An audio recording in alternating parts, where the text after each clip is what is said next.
Hello everyone, welcome to my channel. आज के अपने वीडियो में मैं इकोनॉमिक्स के एक बहुत ही इम्पॉर्टेंट टॉपिक डिमांड के बारे में डिस्कस करूँगी। बेसिकली ये टॉपिक बहुत ही इम्पॉर्टेंट है और जेईबी एनसीईआरटी एग्जामिनेशन डेफिनेटली इससे एक या दो क्वेश्चंस आते ही हैं हर एक commerce, financial as well as management examination में। इनफैक्ट नेट में भी एक या दो क्वेश्चन डेफिनेटली डिमांड से बनते हैं। It may B from demand, demand schedule, demand curve और डिटर्मिनेंट्स ऑफ डिमांड, जिनमें से किसी से भी हो सकते हैं। आज के अपने वीडियो में मैं डिमांड से रिलेटेड सारे इंपॉर्टेंट टॉपिक को, इम्पॉर्टेंट पॉइंट को कवर करूँगी। Please watch this video till end to understand this concept. सबसे पहले हम देखते हैं डिमांड क्या होती है। Demand total quantity customers are willing and able to purchase, वो टोटल क्वांटिटी जिसको कस्टमर विलिंग होते हैं और एबल होते हैं परचेज करने के लिए, that is known as demand. अब सबसे पहले हम डिमांड को समझने के लिए हम तीन चीज़ें होती हैं, need and second one is want, third one is demand. Need की मतलब है हमारी ज़रूरत क्या है, हमारी जिस चीज़ की ज़रूरत होती है उसे हम कह सकते हैं need.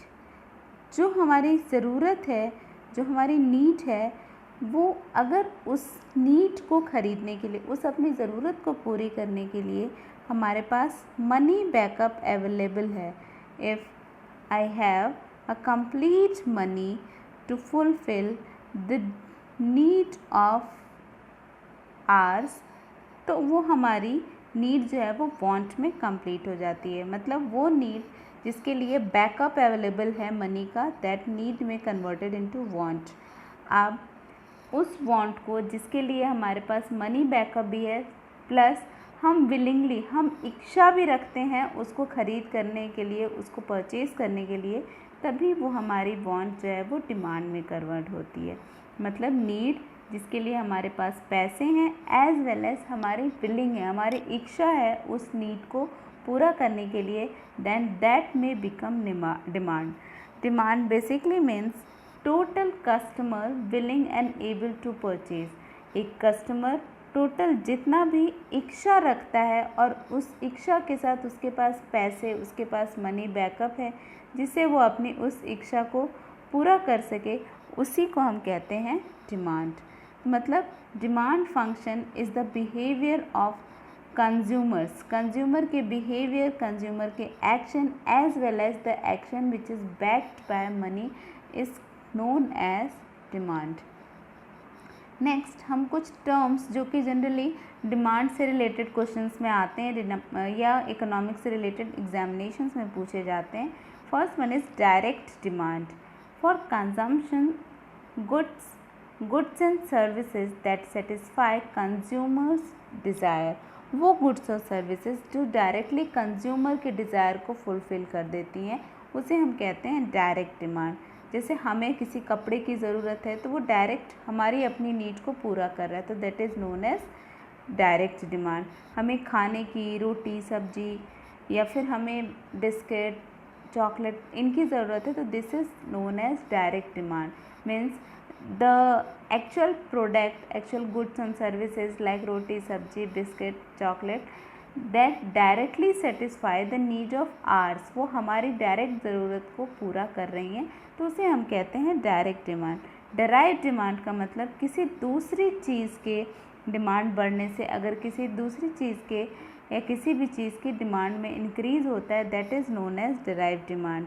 For example, demand for steel is derive from the demand for final goods that is automobiles. मतलब अगर ऑटोमोबाइल्स की डिमांड बढ़ेगी तो ऑटोमेटिकली स्टील की भी डिमांड इंक्रीज़ हो जाएगी, तो इसे ही हम कहते हैं डिराइव डिमांड। मतलब जो डिमांड, जिसके डिमांड के इंक्रीज़ और डिक्रीज़ का पूरा दूसरे किसी भी प्रोडक्ट और सर्विस के डिमांड के इंक्रीज़ और डिक्रीज़ पर डिपेंड करे, उसे हम कहेंगे derive demand.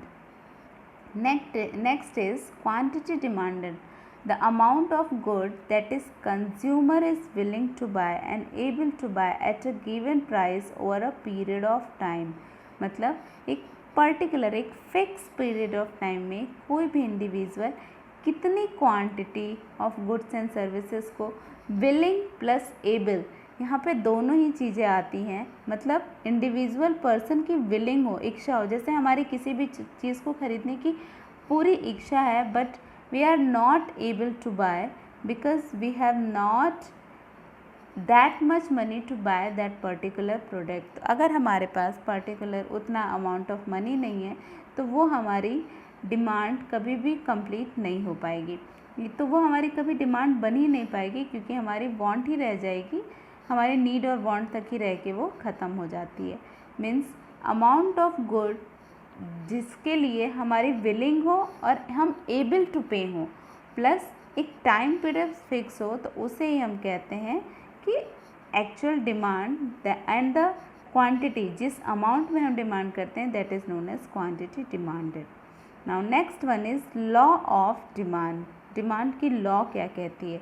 Other things remain unchange, the quantity demanded of goods increases when its price decreases and vice versa. मतलब लॉ ऑफ डिमांड हमारा क्या कहता है कि किसी भी पर्टिकुलर प्रोडक्ट और सर्विस की डिमांड और उसके प्राइस में एडवर्स रिलेशनशिप होता है। मतलब आप ये समझ लीजिए कि ये हमारा प्राइस है और इधर पे डिमांड, तो अगर प्राइस ज़्यादा होगी तो ऑटोमेटिकली डिमांड हमारी कम होगी किसी भी पर्टिकुलर प्रोडक्ट और सर्विसेज की, और वैसे ही अगर प्राइस कम हो जाएगी तो डिमांड हमारी बढ़ जाएगी।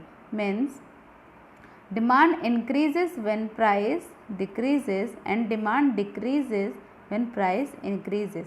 तो डिमांड और प्राइस के बीच में एडवर्स रिलेशनशिप, उल्टा रिलेशनशिप, अपोजिट रिलेशनशिप जो होता है वही हमारा लॉ ऑफ डिमांड दिखाता है। The relationship can be shown by demand schedule, a demand curve और अ डिमांड फंक्शन। इनके जो रिलेशनशिप है उसको हम डिमांड शेड्यूल, डिमांड कर्व या फिर डिमांड फंक्शन के थ्रू दिखा सकते हैं। देखते हैं डिमांड शेड्यूल क्या होता है। Demand schedule shows the different quantity of goods that a consumer is willing to buy at different price. कितना क्वांटिटी ऑफ गुड्स कोई भी एक कंज्यूमर विलिंग टू बाय है एट डिफरेंट प्राइस। मतलब किसी भी प्रोडक्ट और सर्विसेज की अगर 4 रुपये प्राइस थी तो 4 रुपये पे कंज्यूमर ने 28 क्वांटिटी की डिमांड की। वहीं प्राइस अगर बढ़ के 8 रुपीज़ हो गई तो उसकी क्वांटिटी डिमांडेड घट गई, 15 रुपये हो गई। अगेन प्राइस 12 हुई तो क्वांटिटी 5 हो गई, प्राइस 16 देन क्वांटिटी 1 और प्राइस जैसे ही 20 हुई क्वांटिटी 0। मतलब प्राइस बढ़ती जा रही है and quantity demanded continuously decrease हो जा रही है। Means price and quantity normally moves in opposite direction. Price इस साइड को मूव कर रही है तो क्वांटिटी इधर को मूव कर रही है। मतलब प्राइस बढ़ती जा रही है तो क्वांटिटी क्या हो रही है? कम होती जा रही है। This is known as demand schedule. Now demand curve क्या होता है? Demand curve shows the relationship between the price of goods and quantity demanded. ये जो हमारा डिमांड कर्व है ये शो करता है किसी भी पर्टिकुलर कमोडिटी की या सर्विसेज की प्राइस और उसके क्वांटिटी में क्या रिलेशन है। अगर प्राइस ज़्यादा होती है तो क्वांटिटी उसकी कम डिमांड की जाती है, वहीं अगर प्राइस कम हो जाती है तो क्वांटिटी उसकी ज़्यादा होती है। मतलब ये डिमांड कर्व भी यही रिप्रेजेंट करता है कि प्राइस और क्वांटिटी के बीच में एडवर्स उल्टा रिलेशनशिप होता है जो कि लॉ ऑफ डिमांड में कंप्लीट किया जाता है। लॉ ऑफ डिमांड यही बताता है कि price and quantity have inverse relationship between them. When the price increases the quantity demanded decreases, and when the price decreases the quantity demanded also increases. Demand function is a causal relationship between a dependent variable. Dependent variable is quantity. मतलब quantity में increase और decrease किसी दूसरे factor के कारण हो रहा है, प्राइस में इंक्रीज और डिक्रीज के कारण हो रहा है, इसीलिए हम क्वांटिटी को यहाँ पे डिपेंडेंट वेरिएबल कह रहे हैं। And various independent variable that is factors which are believe to influence quantity demanded. वो सारे फैक्टर्स जो कि क्वांटिटी डिमांडेड को अफेक्ट करते हैं, उनके इंक्रीज़ और डिक्रीज़ होने में फेवर करते हैं, उन्हीं को हम कहते हैं इंडिपेंडेंट वेरिएबल, जो कि क्वांटिटी को डायरेक्टली और इनडायरेक्टली इंक्रीज और डिक्रीज होने में अफेक्ट करते हैं।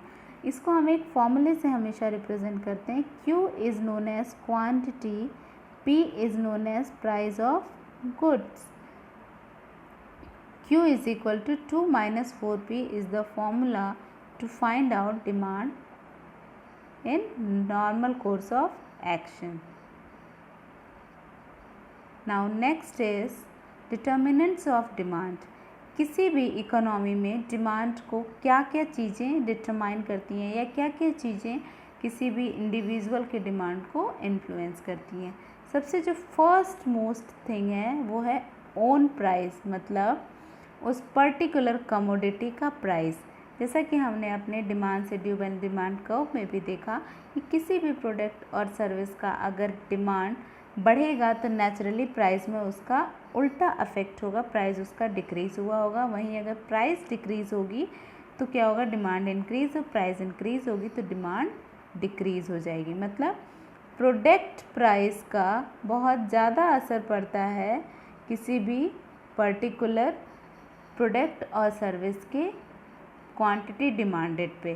क्वांटिटी डिमांडेड का मेजर जो इम्पैक्ट फैक्टर होता है that is price of the particular product और service. Next one is income of consumer.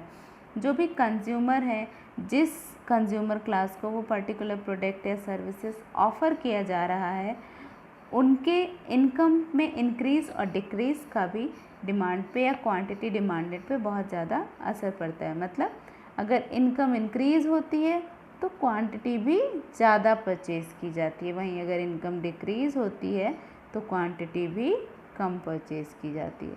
Means income का भी डायरेक्टली अफेक्ट पड़ता है।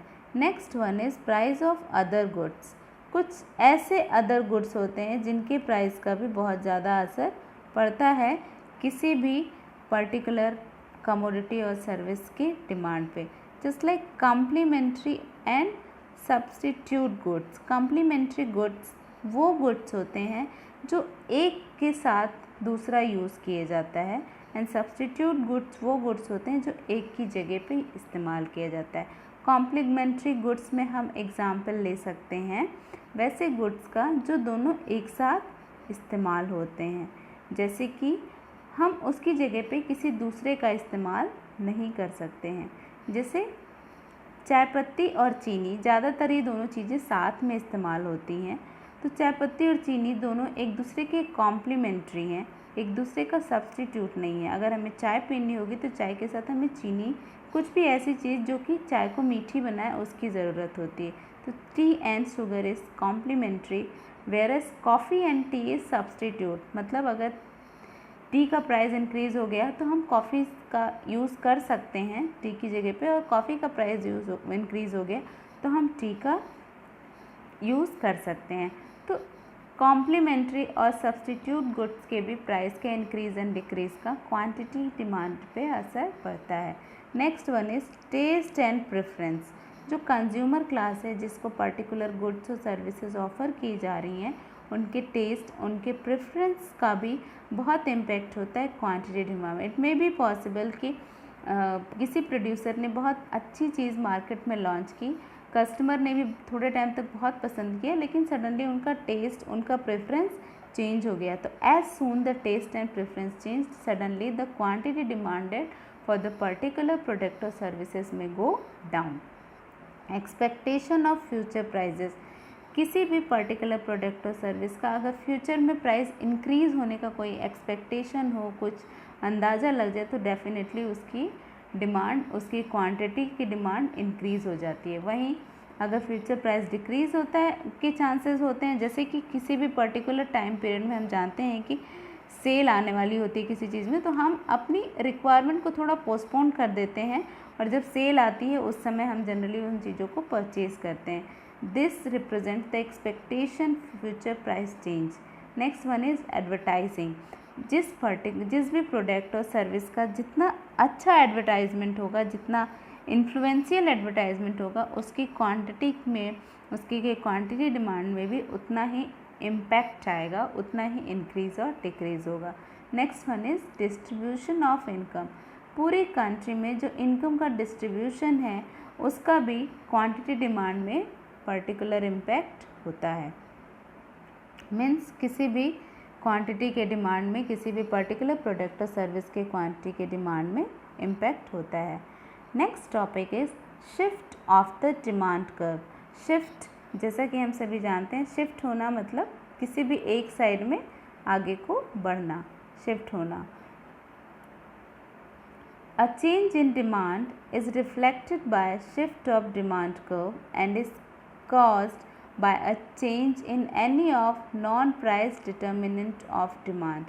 मतलब other than price, किसी और कारण से अगर shift होता है demand curve, this is known as shift or change in demand curve। Here the curve shift due to an increase in income or an increase in price of substitute goods।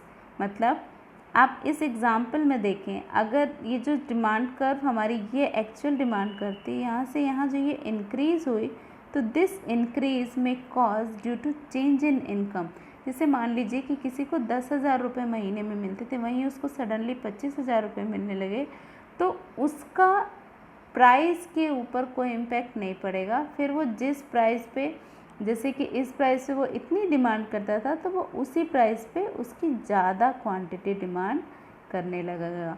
तो this is known as shift in demand curve due to increase in income of a consumer. वहीं अगर substitute का जो product है, अगर उसके price में कुछ इंक्रीज एंड डिक्रीज होता है, तो उसके कारण अगर डिमांड कर्व चेंज होती है, डिमांड कर्व अपने प्लेस से अगर मूव करती है, तो उसको हम कहते हैं शिफ्ट इन डिमांड कर्व और चेंज इन डिमांड कर्व। ये जो चेंज होता है डिमांड कर्व का, ये सिर्फ पॉजिटिव डायरेक्शन में ही नहीं होता, बल्कि ये नेगेटिव डायरेक्शन में भी होता है। मतलब हम कह सकते हैं नेगेटिव डायरेक्शन का मतलब सिर्फ इंक्रीज़ ही नहीं होता डिमांड कर्व में, डिमांड कर्व कैन ऑल्सो भी डिक्रीज़। मतलब अगर मान लीजिए किसी भी पर्टिकुलर प्रोडक्ट के सब्स्टिट्यूट प्रोडक्ट का प्राइस सडनली बहुत डिक्रीज़ हो जाएगा, तो प्राइस डिक्रीज़ होगा तो हमारा डिमांड कर्व जो है वो अंदर की तरफ बढ़ेगा। मतलब ये डिमांड कर्व हमारा कॉन्ट्रैक्ट हुआ, इंक्रीज़ नहीं हुआ, यहाँ पे क्या हुआ, कॉन्ट्रैक्ट। तो डिमांड कर्व में changes, it may B extension और इट मे बी कॉन्ट्रैक्शन। लेकिन ये जो एक्सटेंशन और ये कॉन्ट्रैक्शन होते हैं, ये not because of change in price, just because of other factor other than price. मतलब it may be possible income के कारण, change in income, it may be possible changes in price of substitute product, it may be possible changes in price of complementary product, it may be possible some other reasons। मतलब reason जो भी होगा यहाँ वो other than price ही होगा। I thought the demand function and demand topic is quite clear to everyone. If you have any doubt, any query related with this topic, please write in comment. That's all for my today's video. Till then, take care. Goodbye. Have a nice day. Thanks for watching.